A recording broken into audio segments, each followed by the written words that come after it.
Material subsidiary under SEBI LODR. This is a special case where net worth is a negative. So how should a listed company determine whether a subsidiary is a material subsidiary? The situation is where either the subsidiary or the holding company has a negative net worth.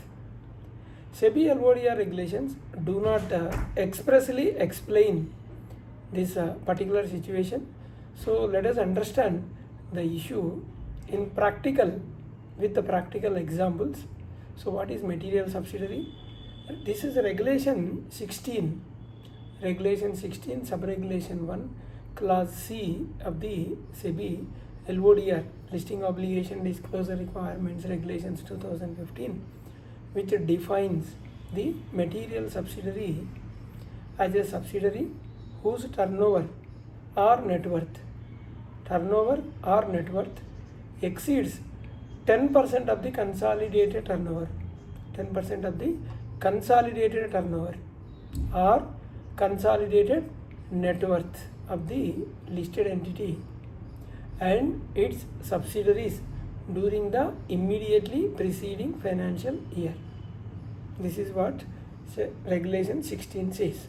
So therefore, there are only two financial parameters, one is the turnover and another one is the net worth.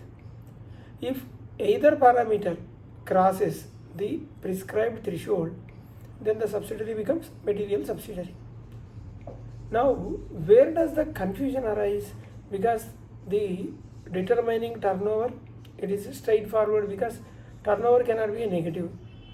The practical difficulty arises in the respect of the net worth because of the negative net worth.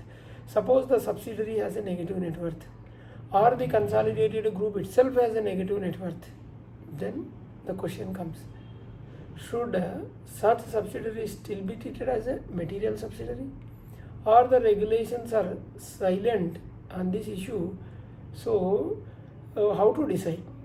So understanding the principle, the objective behind identifying material subsidiary is not merely to identify the profitable subsidiaries. Instead, SEBI intends to identify subsidiaries that have a significant financial impact on the consolidated group. Financial impact we have to see. A subsidiary with a substantial accumulated losses may affect the financial position of the entire group just as much as the profitable subsidiary. Similarly, impact will be in a negative way. So therefore, while evaluating materiality, the emphasis should be on the magnitude of the financial impact, not merely on whether the figure is positive or negative. We will see the examples. Suppose consolidated net worth is a 500 crores. Subsidiary net worth is a 75 crore. So it is a 15%. Since the contribution exceeds the 10% of the subsidiary, will qualify as a material subsidiary. This is the material subsidiary in this example.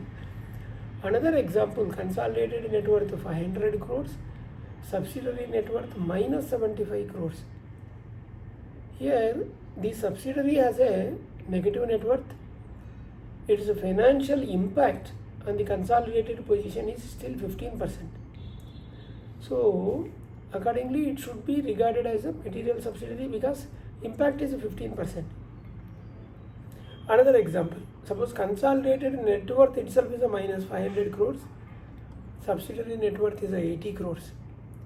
Even though consolidated net worth is a negative, the subsidiary has a significant financial influence or the group's financial position. So it is influencing the group financial position. So materiality should still be examined by the comparing the magnitude, not either positive or negative, magnitude of the subsidiary's contribution with the consolidated figures. We'll see another example. Suppose consolidated net worth is a minus 500 crores and both figures are negative. Consolidated is a negative and subsidiary also minus 70. So both are negative. So even this situation, the financial significance of the subsidiary cannot be ignored merely because the numbers carry a minus sign. We have to see the significance. The analysis should focus on the extent of the impact on the consolidated financial statements. So why is this determination is important? The reason is once a subsidiary is identified as a material subsidiary, there are several additional compliances required become applicable under the SEBI LODR regulations. So including review and overview of the overview by the listed companies board. So there are certain specific compliances requirement will be there because of this materiality. So the one will be the review and oversight by the listed companies board. Subsidiary companies board will be reviewed by the listed companies board and is the oversight by the listed companies board. Compliance with regulation 24 relating to material subsidiaries and restrictions on disposal of shares resulting in loss of control. Shareholders approval for specified transactions involving assets. Secretarial audit requirements for eligible unlisted Indian material subsidiaries. Disclosures and certain disclosure obligations under the listing regulations. So important compliance point here is every listed company should formulate a policy for determining material subsidiaries. The policy may prescribe criteria that are more stringent than the minimum requirement under SEBI regulations, but it cannot dilute the statutory requirement. So here the takeaway is, while evaluating the materiality, so the company should not stop merely because the subsidiary has a negative net worth. We have to see the real question is, does the subsidiary have a significant financial impact on the consolidated financial statements of the listed entity? Yes, the answer is yes, and the prescribed threshold under regulation 16 subregulation 1 class C is crossed. If it is crossed, yes, answer is yes. So the subsidiary should be treated as a material subsidiary and the applicable SEBI LODR compliance should be followed. We have just discussed.